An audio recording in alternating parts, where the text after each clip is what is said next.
Hello everyone. Today we're gonna answer two questions about geopolitics. Myself is Daniel Rodriguez and my partner. Alejandra Benavides.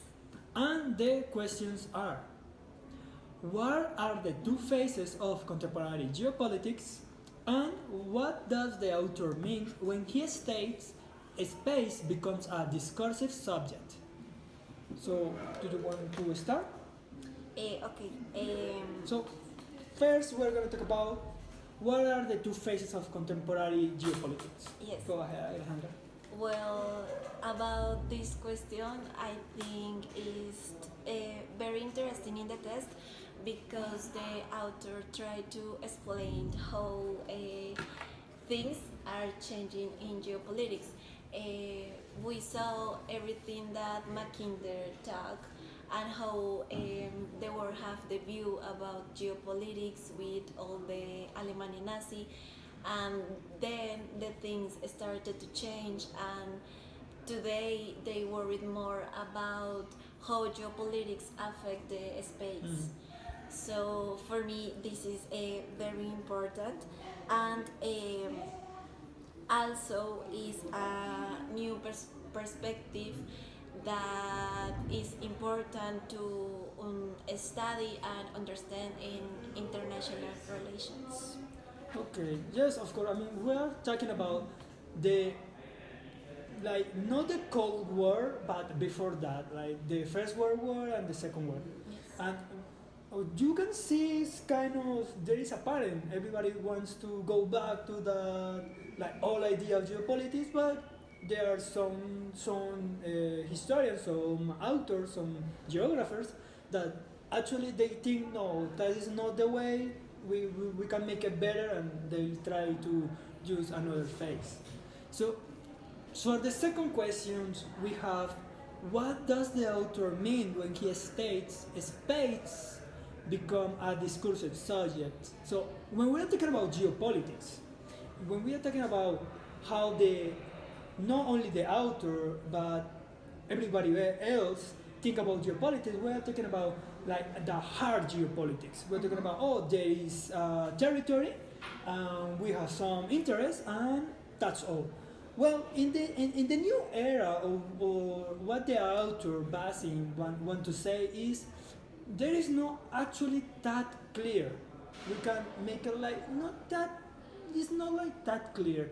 We have some that say, oh no, geopolitics is actually not that hard or not that like limited by some of the territory or frontiers.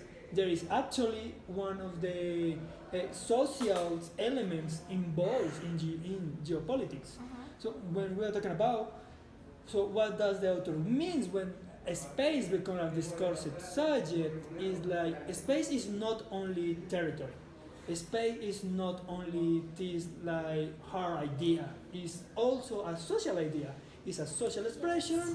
It's a social way of thinking that some authors actually want to take into consideration, so they can have a clear like landscape of the situations.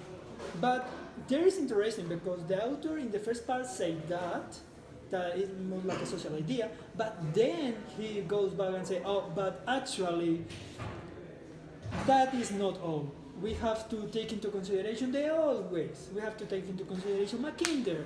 We have to take into consideration Nazi Germany. We have to take into consideration this other part of history, this hard part of history, to have an wide spread of landscape that we can actually understand and use in the benefits of geopolitics. Well, also I think about this question that, as you say, space is not like just a subject. It's also I don't know how to. Like an idea? No, it's like something like, I don't know how to say, like you encourage to make new politics and also to develop new laws. Okay.